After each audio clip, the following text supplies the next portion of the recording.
Jika masih bisa bertahan di kota besar, jangan buru-buru pulang kampung. Jangan membeli satu rumah 120 meter persegi, lebih baik beli dua rumah 60 meter persegi. Saat isi bensin, cukup isi 200 ribu rupiah, nanti kamu akan mengerti. Potong rambut, jangan masuk salon besar kebanyakan hanya tempat magang, salon kecil justru tempat para tukang potong rambut yang benar-benar ahli. Keluarga dan teman mengadakan pesta, jika tidak ada yang memberitahu kamu, pura-puralah tidak tahu, dan jangan cari-cari kabar. Lingkaran orang kaya penuh dengan ide, lingkaran orang miskin penuh cerita lucu, lingkaran perempuan penuh gosip, lingkaran laki-laki penuh cerita dan pengalaman. Saya ceritakan satu kisah, setelah mendengar kamu akan mengerti. Ada seorang buruh yang merantau jauh dari rumah, ia membeli lotre dan memenangkan 10 miliar rupiah. Dia menelepon istrinya, berkata bahwa dia harus masuk rumah sakit dan butuh uang segera. Istrinya panik dan pergi meminjam ke kerabat dan teman. Semua kerabat dan teman mendengar kabar itu langsung bersikap dingin, menolak, bahkan mengusirnya. Saat sang istri sedang sedih dan putus asa, suaminya tiba-tiba pulang dengan sehat. Dia berkata, "Sebenarnya aku tidak sakit, aku menang lotre 10 miliar. Tapi uang yang kusuruh kamu pinjam itu, apakah ada yang mau meminjamkan?" Istrinya menjawab, "Tidak ada satupun."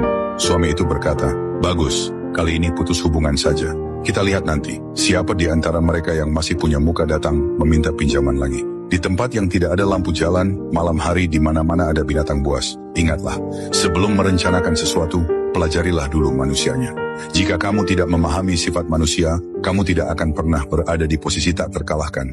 Suatu hari putri seorang pria kaya bertanya, "Ayah, menantu ayah itu di semua aspek sangat hebat. Kenapa ayah tidak mempromosikannya?" Pria kaya itu berkata, "Justru karena dia terlalu hebat, ayah khawatir kamu tidak mampu mengendalikannya. Kamu 90 kilogram, dia 60 kilogram. Mengapa dia mau menikahi kamu?" Sang ayah sangat memahami hati manusia, karena itu dia membiarkan menantunya tetap menjadi orang biasa, supaya putrinya bisa hidup damai sepanjang hidup. Putrinya masih tidak mengerti. Ayahnya menjelaskan, 30 tahun lalu, di desa, ayah mabuk dan sombong, mengatakan bahwa tahun itu ayah beternak ikan dan untung ratusan juta. Keesokan paginya, sebelum matahari terbit, kolam ikan kita sudah diberi racun oleh seseorang. Ikan mati hampir semua, ayah rugi besar.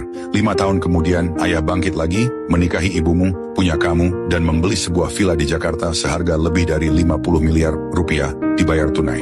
Ayah tidak memposting apapun di media sosial, bahkan tidak memberitahu kakek nenekmu. Kerabat dan teman bertanya, "Bisnis sekarang bagaimana?" Ayah selalu menjawab, "Sekarang saya bekerja untuk orang lain, gaji cuma 5 juta, keluarga saya masih ngontrak." Kerabat dan teman mendengar itu semua sangat senang di dalam hati. Barulah sang putri benar-benar tersadar. Kamu kaya akan dibenci, kamu miskin akan diremehkan. Di depan orang yang kamu kenal, jangan pamer kekayaan, itu mengundang iri dan masalah. Di depan orang asing, jangan tampil miskin, karena dunia hanya menghargai yang terlihat pantas. Ingatlah selalu, kekayaan terletak pada cara berpikir, bukan pada kerja keras fisik. Keuntungan terletak pada posisi dan strategi, bukan pada keringat semata.